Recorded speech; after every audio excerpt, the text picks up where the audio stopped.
عزیز ساتھیوں، دوستوں اور بزرگوں، تمام طرح کی تعریفات و صفات بڑائی بزرگی اس وحدہ لا شریک کے ندائی کو دیتا ہے جس نے ہم تمام بنو آدم کو پیدا کیا اور پیدا کرنے کے بعد یوں ہی بیکاروں کے بس نہیں چھوڑا، بلکہ ہماری رشد و ہدایت کے لیے بہت سارے انبیاء کرام کو مبعوث فرمایا۔ درود و سلام ہو تمام انبیاء علیہ الصلوۃ والسلام پر، بالخصوص جناب محمد رسول اللہ صلی اللہ علیہ وسلم پر، ان کے آل پر، ان کے اصحاب پر صلی اللہ علیہ وسلم۔ حضرات، خطبہ مسنونہ کے بعد قرآن کریم کی ایک چھوٹی سی آیت تلاوت کی گئی جس کا تعلق ہے تربیت اولاد۔ اولاد یہ ماں باپ کے پاس ایک نعمت ہوا کرتی ہے، ان کی تعلیم و تربیت کی ذمہ داری ایک ماں باپ کے اوپر ہوا کرتی ہے۔ یہ ماں باپ ان بچوں کو چلنا سکھاتے ہیں، بڑا کرتے ہیں، اسی طریقے سے جیسے یہ ذمہ داری نبھاتے ہیں، اسی طریقے سے تعلیم و تربیت کی ذمہ داری بھی ایسے ہی ماں باپوں کو نبھانا چاہیے۔ ماں باپ کے پاس یہ بچے نعمت کے طور پر ہوا کرتے ہیں، اور اگر ہم نے ان نعمتوں کی ناقدری کی تو ہم کل قیامت کے دن اللہ رب العالمین کے سامنے ہمارا کوئی جواب نہیں بن پڑے۔ یہ بچے نعمت ہیں، ان کی قدر کیجئے۔ اور ایک ایسا ماحول چل رہا ہے جس میں بچے تعلیم و تربیت سے دور ہیں، اور دشمن قوم بھی یہی چاہتی ہے کہ مسلمانوں کے بچے تعلیم سے، تربیت سے، اخلاق سے، کردار سے دور رہیں، ان کا نیچر نہ سدھرے، کیریکٹر ان کا خراب رہے۔ تو یہ آج کل کے دشمن لوگ مسلمانوں کے بچوں کے تعلق سے یہ سوچتے ہیں، لیکن اس زمانے میں مسلمانوں کو ضرورت ہے کہ وہ اپنے بچوں کی تعلیم و تربیت کا اہتمام صحیح طریقے سے کریں، اسلامی تعلیم کے مطابق کریں، اسلامی نظریے کے مطابق کریں، قرآن و حدیث کے مطابق کریں۔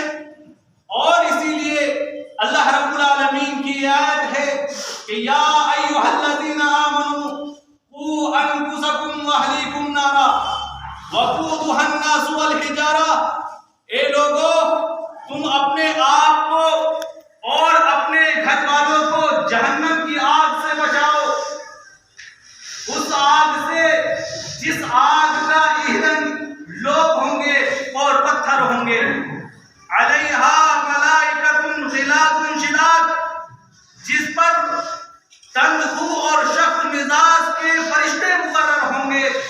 وہ فرشتے جو ان کو حکم ملتا ہے اس کی نافرمانی نہیں کرتے، وہ وہی کرتے ہیں جو انہیں حکم ملتا ہے۔ اس آیت کریمہ میں اللہ رب العالمین نے واضح کر دیا کہ ایک باپ کی ذمہ داری ہے کہ وہ اپنے اہل و عیال کی صحیح سے دیکھ ریکھ کرے، ان کی اسلامی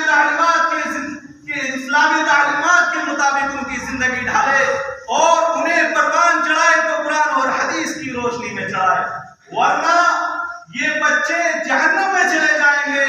اور اللہ رب العالمین نے اسی کی تلقین کی ہے کہ اپنے آپ کو جہنم کی آگ سے بچاؤ، اس آگ سے جس کی آگ دنیا کی آگ سے 70 گنا زیادہ ہے۔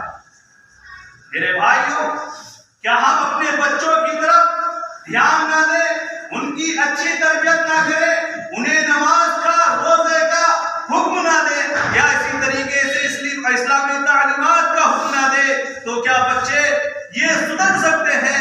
کیا ان کی اسلامی تربیت ہو سکتی ہے؟ نہیں۔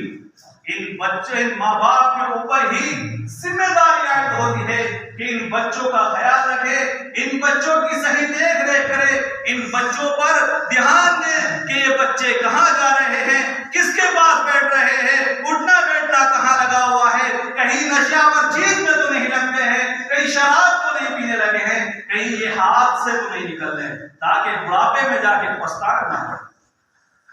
میرے بھائیوں، ماں باپ کی اصل ذمہ داری ہے کہ بچوں کی دیکھ ریکھ کریں، اور ذمہ داری کے تعلق سے اللہ کے رسول صلی اللہ علیہ وسلم فرماتے ہیں کلکم راعٍ وکلکم مسئول عن رعیتہ، کہ تم میں سے ہر شخص ذمہ دار ہے اور اس سے اس کی ذمہ داری کے متعلق سوال کیا جائے گا۔ فالامام راعٍ، اور امام حاکم وقت ذمہ دار ہے، وہو مسئول عن رعیتہ، اور اس سے اس کی ذمہ داری کے مطابق سوال کیا جائے گا۔ والرجل فی اہلہ، والرجل راعٍ فی اہلہ وہو مسئول عن رعیتہ، اور آدمی اپنے اہل میں اپنے اہل و عیال کا ذمہ دار ہے، اور اس سے قیامت کے دن اس کے متعلق سوال کیا جائے گا۔ والمرأة راعیۃ، اور عورت فی بیت زوجہا، اپنے شوہر کے گھر کی ذمہ دار ہے، وہو مسئولۃ عن رعیتہ، اور اس سے قیامت کے دن اس کے ذمہ داری کے متعلق سوال کیا جائے گا۔ اور پھر فرمایا فکلکم راعٍ وکلکم مسئول عن رعیتہ، تم میں سے ہر شخص ذمہ دار ہے اور ہر انسان سے اس کی ذمہ داری کے متعلق سوال کیا جائے گا۔ اس حدیث میں اللہ کے رسول صلی اللہ علیہ وسلم نے آدمی کو اپنے اہل و عیال کا ذمہ دار قرار دیا ہے۔ ان بچوں کی دیکھ ریکھ کون کرے گا؟ اپنے بچے کی دیکھ ریکھ کون کرے گا؟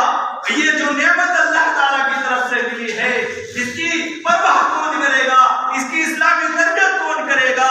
اس کی تعلیمات کا اہتمام کون کرے گا؟ ایک باپ کرے گا، ایک آدمی کرے گا۔ اور عورت کو ذمہ دار بنایا اپنے شوہر کے گھر، اس کے اوپر جتنی بھی ذمہ داریاں آتی ہیں وہ اس کو ادا کرے، اور اگر نہیں کرتی ہے تو کل قیامت کے دن اللہ رب العالمین اس عورت سے سوال کر بیٹھے گا کہ تجھے فلاں گھر کا ذمہ دار بنایا تھا، فلاں بچوں کا ذمہ دار بنایا تھا، کہ تم نے اس ذمہ داری کو نبھایا؟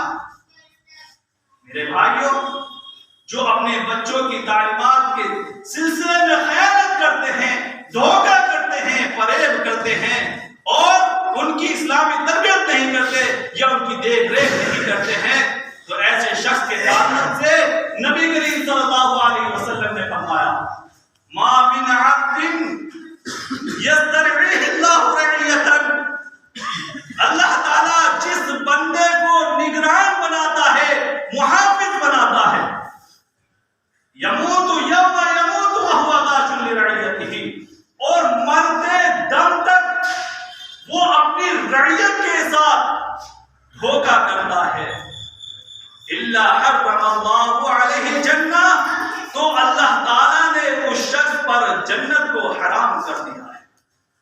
میرے بھائیوں، سوچنے کا مقام ہے، غور و فکر کرنے کی ضرورت ہے کہ اللہ کے رسول صلی اللہ علیہ وسلم نے ایسے شخص پر جنت کو حرام قرار دیا ہے جو اپنے بچوں کے ساتھ، جو اپنے بچوں کی صحیح تعلیمات کا اہتمام نہ کر سکے، جو اپنی بچوں کی صحیح تربیت نہ کر سکے، ان کے ساتھ دھوکہ کرے، فریب کرے اور ان کی اچھی تربیت نہ کرے، تو سمجھ لے اس شخص پر جنت حرام ہے، اللہ کے رسول صلی اللہ علیہ وسلم کی حدیث کے مطابق۔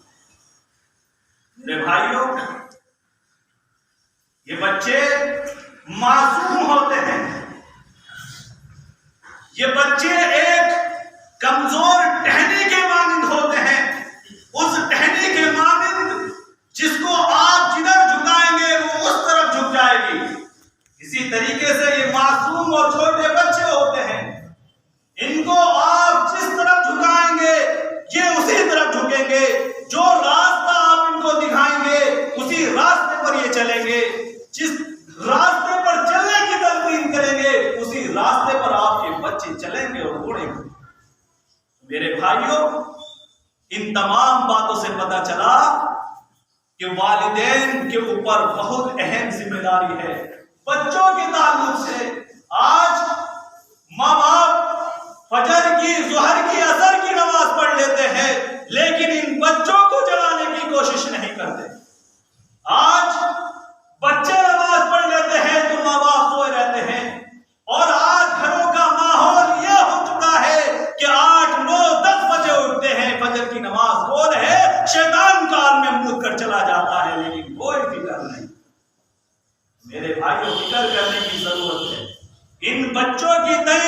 قربانی دینے کی ضرورت ہے. اگر یہ بچے ہاتھ سے نکل گئے تو کل پچھتانا نہ پڑ جائے. بڑھاپے میں کہو کہ میرے بچے تو ہاتھ سے نکل گئے، ایک بھی بچہ صحیح نہیں نکلا، سب نالائق بدماش نکل گئے، ایک بھی خدمت نہیں کرتا.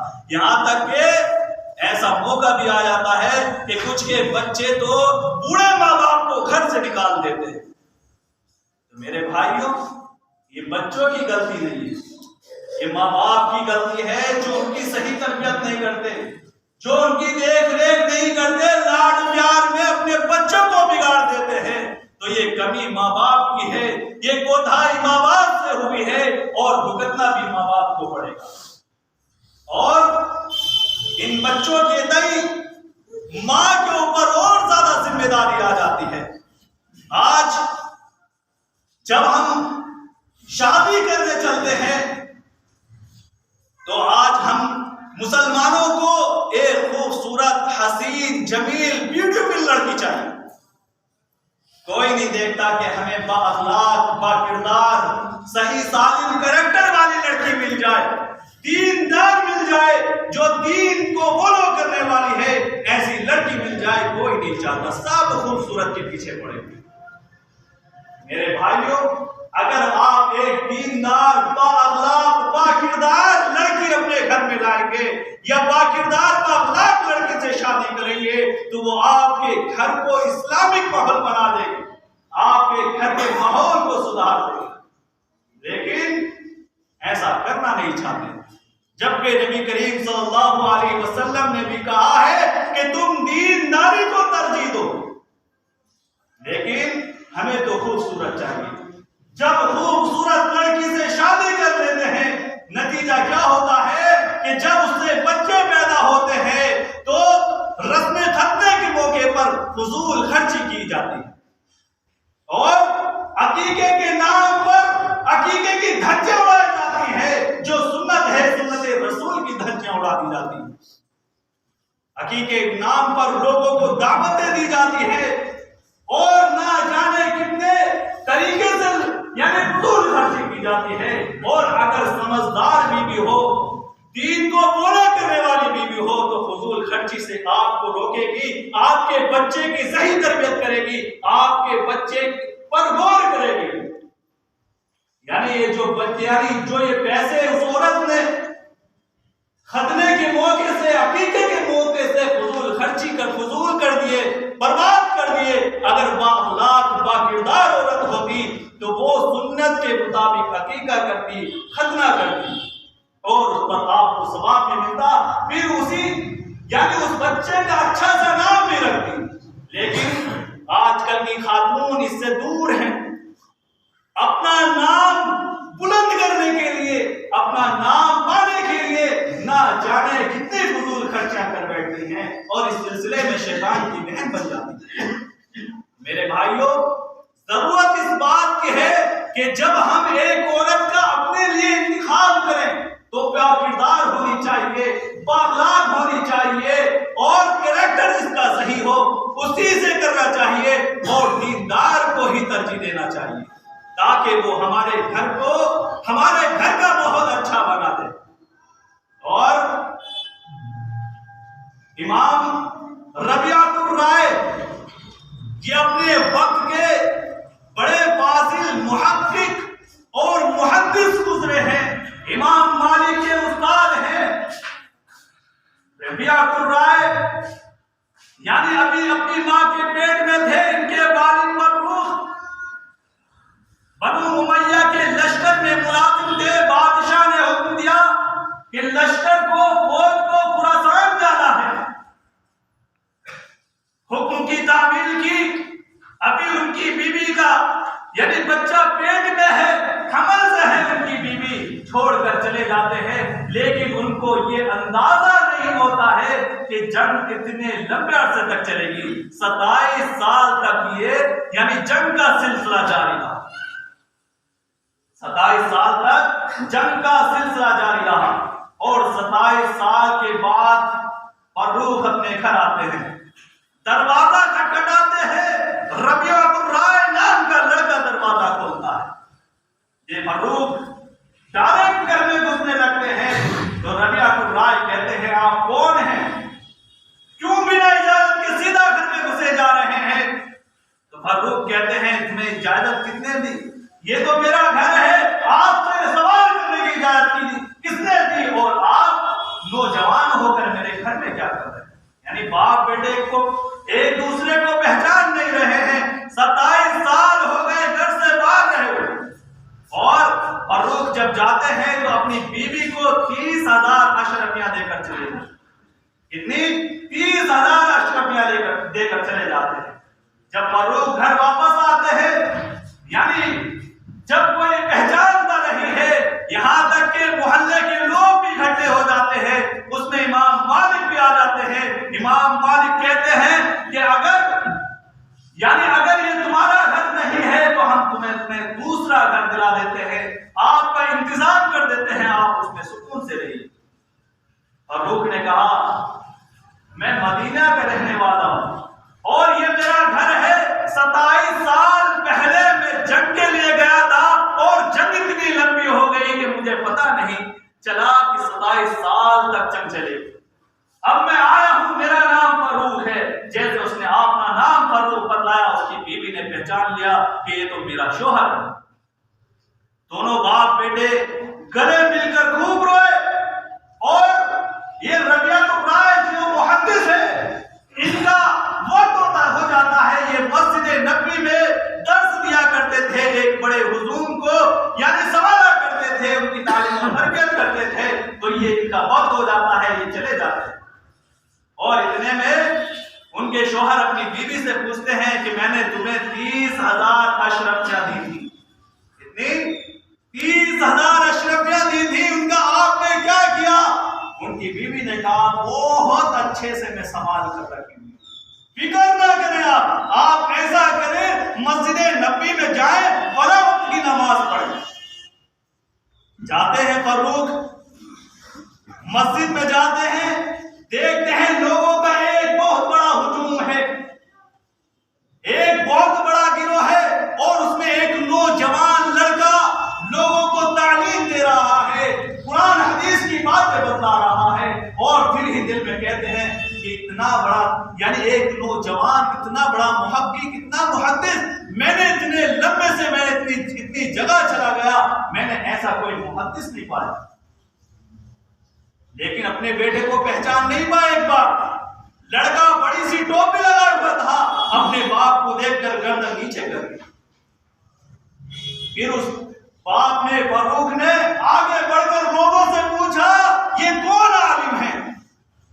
انہوں نے کہا کہ یہ ربیعۃ الرائے ابن ابی عبد الرحمن ہیں، ابو عبد الرحمن کے بیٹے ربیعہ ہیں۔ جب پتا چلا کہ یہ تو میرا ہی بیٹا ہے، تو آپ اندازہ لگائیے کہ دل میں کتنی خوشی ہو رہی ہوگی، لیکن ابھی ماں نے نہیں بتایا، بیٹے نے نہیں بتلایا تھا کہ میرا بیٹا ایک محقق، ایک محدث، ایک فاضل، ایک عالم بن گیا ہے۔ کہا کیا کہا بیوی نے کہ جاؤ مسجد میں اور فلاں وقت کی نماز پڑھنا۔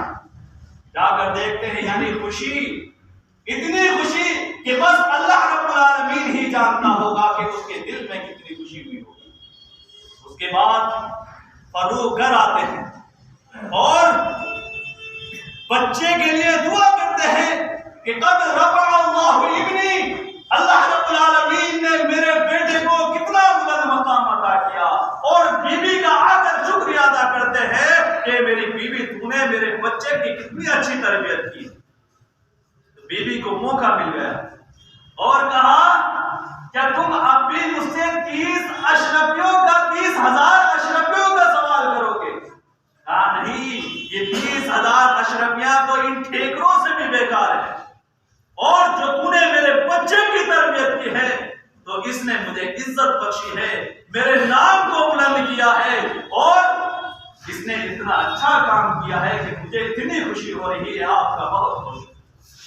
میرے بھائیوں، یہ ایک ماں تھی جس نے اپنے بیٹے کو محدث بنا دیا، جس نے اپنے بیٹے کو محقق بنا دیا، جس نے اپنے بیٹے کو امام بنا دیا، اور جس نے اپنے بیٹے کو صلاحیت مند عالم بنا دیا۔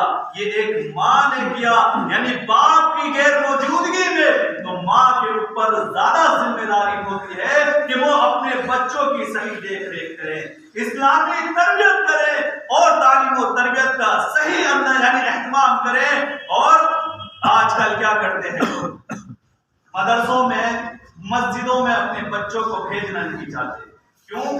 عالم بن جائیں گے، محقق بن جائیں گے، محدث بن جائیں گے اور اسلام کو فالو کرنے والے بن جائیں گے۔ نہیں، مجھے ایک انجینئر بنانا ہے، ایک ڈاکٹر بنانا ہے، پروفیسر بنانا ہے، میں عالم کیوں بناؤں؟ میرے بھائیوں، آپ جو بھی ہیں، جو بھی کچھ بنانا چاہتے ہیں شوق سے بنائیے، لیکن اپنے بچوں کی اسلامی تعلیمات ضرور، اپنے بچوں کو اسلامی تعلیمات ضرور دلائیے، تاکہ یہ بچے بڑے ہو کر آپ کا ادب کرے، آپ کا لحاظ کرے، آپ کے سامنے اچھے طریقے سے پیش آئے، آپ کے ساتھ اچھا برتاؤ کرے، آپ کے ساتھ اچھا سلوک کرے، اس نے سلوک سے پیش آئے۔ اور جب ہم ڈاکٹر بنا دیتے ہیں، انجینئر بنا دیتے ہیں، تو ان کی جو تربیت ہوتی ہے وہ ایک کافروں کے طریقے کے مطابق ہوتی ہے، کچھ اس میں سے مجوسی بن جاتے ہیں، کچھ یہودی بن جاتے ہیں، اس لیے وہ ہماری عزت نہیں کرتے ہیں، ہماری عزت کی دھجیاں اڑاتے ہیں، ہمیں گالیاں دیتے ہیں اور ہمیں گھر سے بھی نکال دیتے ہیں۔ لیکن ایک عالم کے بارے میں، ایک محدث کے بارے میں آپ نے کبھی بھی نہیں سنا ہوگا کہ فلاں عالم اپنے ماں باپ کو پریشان کرتا ہے، تکلیف دیتا ہے، آپ نے کبھی بھی نہیں سنا ہوگا۔ میرے بھائیوں، ضرورت اس بات کی ہے کہ اپنے بچوں کو صحیح تعلیمات دلائیں، اور اگر یہ بچے نیک ہو گئے، اگر ان بچوں کی صحیح تربیت ہو گئی، تو یہ بچے ہماری دنیا بھی سنوار سکتے ہیں اور آخرت بھی سنوار سکتے ہیں۔ آج ہم عاقبت بنانے کے لیے، یعنی اگر کوئی مر جاتا ہے اور مرنے کے بعد ہم ثواب کے لیے نہ جانے کتنی چیزیں، کوئی تیجا کرتا ہے، کوئی چالیسا کرتا ہے، کوئی ورثی کرتا ہے، کوئی قرآن خوانی کرتا ہے، نہ جانے کتنی بدعات اور خرافات کرتے ہیں، لیکن ان چیزوں کی ضرورت ہی نہیں پڑے گی بدعات کو فالو کرنے کی۔ اگر ہمارا بچہ نیک بن گیا، صالح بن گیا، تو دنیا بھی سنور سکتی ہے اور آخرت بھی، اور یہ ثواب کا ذریعہ بھی بن سکتا ہے۔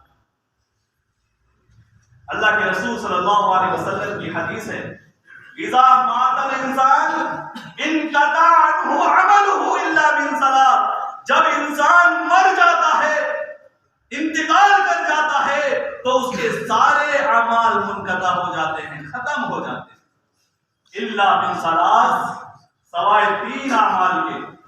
3 عمل ایسے رہتے ہیں جو مرنے کے بعد بھی انسان سے جڑے رہتے ہیں۔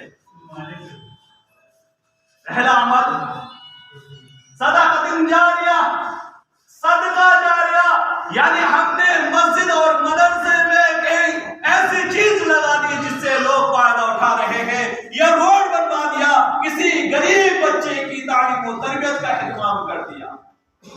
ایسی طریقے سے دوسری چیز، اور علم ينتفع به، ایسا علم جس کے ذریعے سے لوگ فائدہ اٹھاتے ہیں۔ قرآن کریم کسی کو سکھا دیا، ہند کروا دیا، یا دینی تعلیمات دے دی، قرآن اور حدیث کی باتیں بتلا دی، جس کے ذریعے سے لوگ فائدہ اٹھا رہے ہیں، تو اس کے ذریعے سے آپ کو بھی فائدہ پہنچے گا۔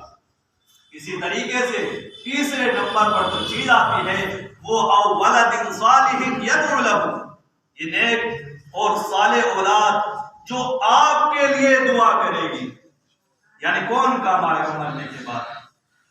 یہ نیک اور صالح اولاد کام آئے گی۔ اگر آپ کا بچہ سدھر گیا، نیک بن گیا، صالح بن گیا، تو آپ جو بدعات و خرافات کرتے ہیں ان کی ضرورت نہیں ہے، یہ بچہ ہی آپ کے ثواب کے لیے کافی بیٹھے گا انشاءاللہ۔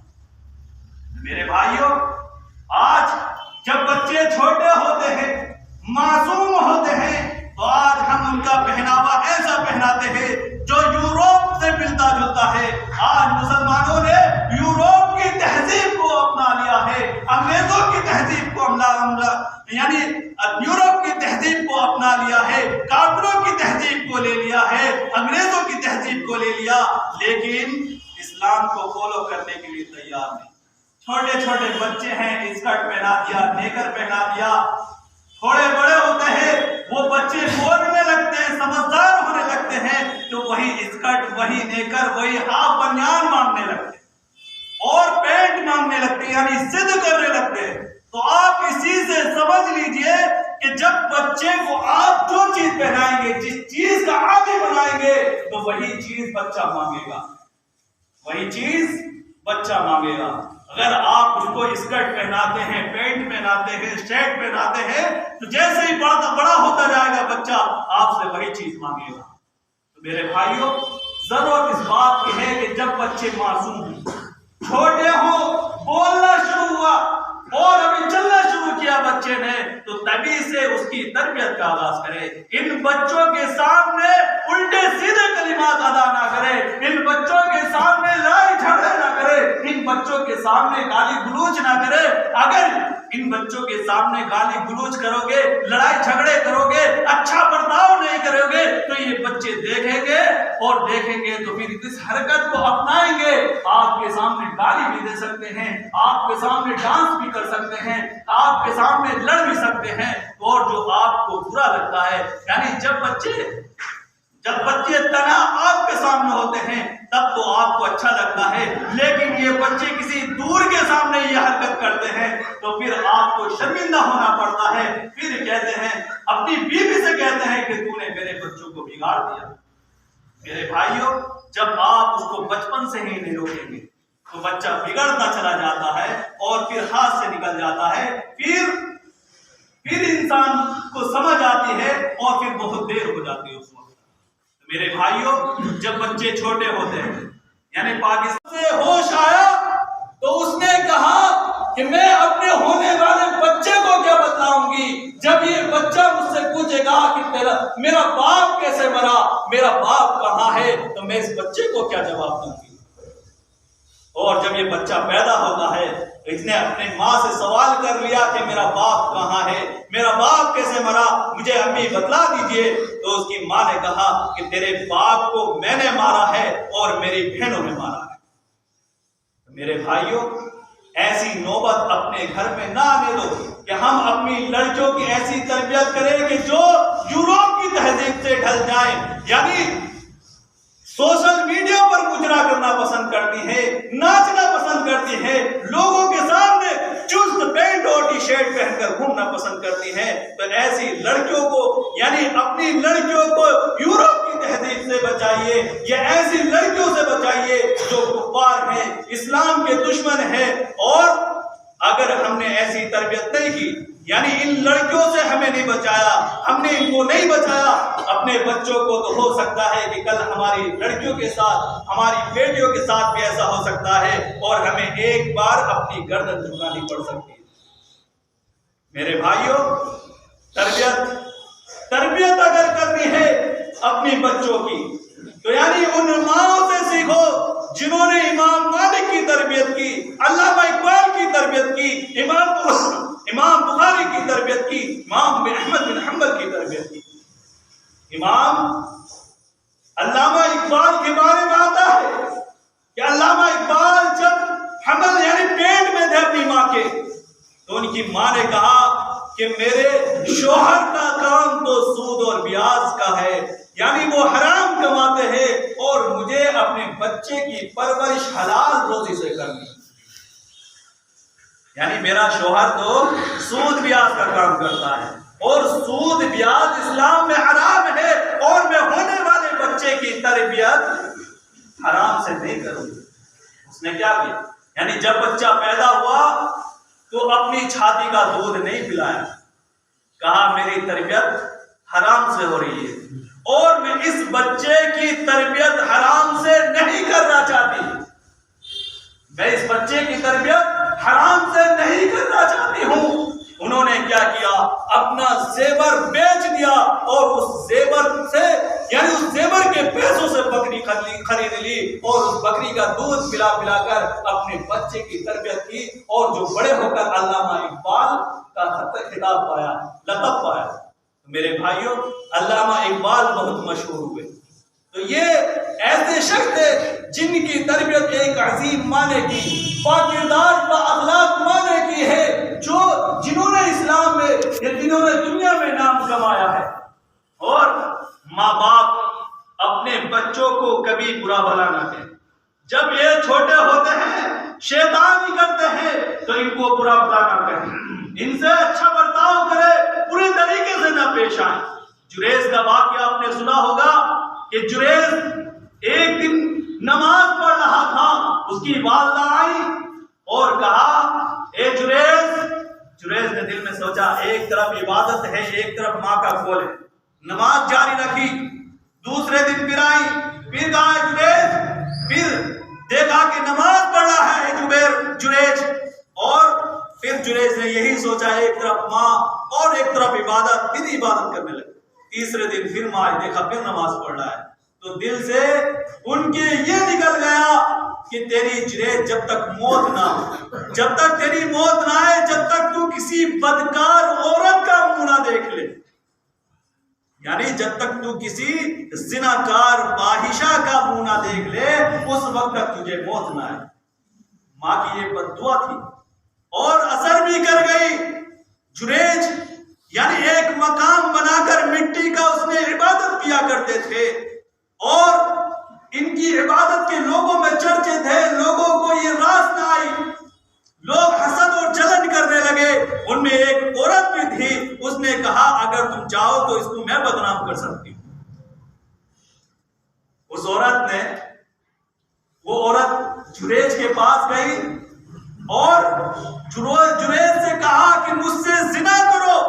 جریج نے منع کر دیا کیونکہ وہ اللہ والے تھے۔ تو اس عورت نے ایک گڑھیے سے، ایک چرواہے سے جا کر زنا کر لیا، اور اس سے جو بچہ پیدا ہوا تو لوگوں نے پوچھا کہ یہ بچہ کہاں سے آیا ہے؟ اس عورت نے کہا کہ یہ جریج کا بچہ ہے، جریج نے میرے ساتھ بدکاری کی ہے، زناکاری کی ہے۔ لوگوں نے آ کر جریج کا گھر توڑ ڈالا اور اس سے پوچھا بھی نہیں۔ جریج کہتے ہیں کیا ہو گیا ہے، مجھے بدلا تو دو، میرا گھر کیوں توڑ رہے ہو؟ انہوں نے کہا کہ تو نے فلاں عورت کے ساتھ بدکاری کی ہے، زناکاری کی ہے، اب اس کا بچہ بھی پیدا ہو گیا۔ جریج کہتے ہیں کہ اس بچے کو میرے سامنے لے کر آؤ، لایا گیا بچہ، اور جریج وضو کر کے 2 رکعت نماز پڑھتے ہیں، بچے کے پاس جاتے ہیں اور کہتے ہیں بتاؤ بچے تیرا باپ کون ہے؟ چھوٹا سا بچہ ہے، بول بیٹھا کہ میرا باپ چرواہا ہے۔ میرے بھائیوں، اس واقعے سے یہ صحیح روایت ہے اور یہ بنو اسرائیل کا واقعہ ہے، یہ اللہ کے رسول صلی اللہ علیہ وسلم کی حدیث ہے۔ تو میرے بھائیوں، اپنی اس سے پتا چلا کہ ماں باپ کو اپنے بچوں کو، یعنی اپنے بچوں کو برا بھلا نہیں کہنا چاہیے، ان کے ساتھ غلط برتاؤ نہیں کرنا چاہیے، انہیں بد دعائیں نہیں دینا چاہیے۔ ماں باپ کی دعا بھی اور بد دعا بھی جلدی قبول ہو جاتی ہے۔ تو میرے بھائیوں، کہنے کا مطلب یہ ہے کہ اپنے بچوں کی تعلیم و تربیت کا صحیح اہتمام کریں۔ یہ بچے اللہ رب العالمین کی طرف سے نعمت ہیں، اگر ہم نے اس نعمت کا شکر ادا نہیں کیا اور ان کے ساتھ غلط برتاؤ کرتے رہے، ان کی صحیح تعلیمات نہیں دی، تو ہمیں کل کے بجائے آج ہی پچھتانا صحیح ہے۔ اور اگر ہم ان کی صحیح تعلیمات کرتے ہیں، یعنی صحیح تعلیم و تربیت کرتے ہیں، تو یہ بچے ہمارے لیے دنیا میں بھی آخرت میں بھی ثواب کا ذریعہ بنیں گے۔ اب آخر میں اللہ رب العالمین سے دعا کرتے ہیں کہ اللہ رب العالمین ہم تمام لوگوں کو اپنے بچوں کی صحیح تعلیم و تربیت کرنے کی توفیق عطا فرمائے، ان بچوں کی قرآن و سنت کے مطابق تربیت کرنے کی توفیق عطا فرمائے۔ اے اللہ، جو مسلمان بھائی بیمار ہو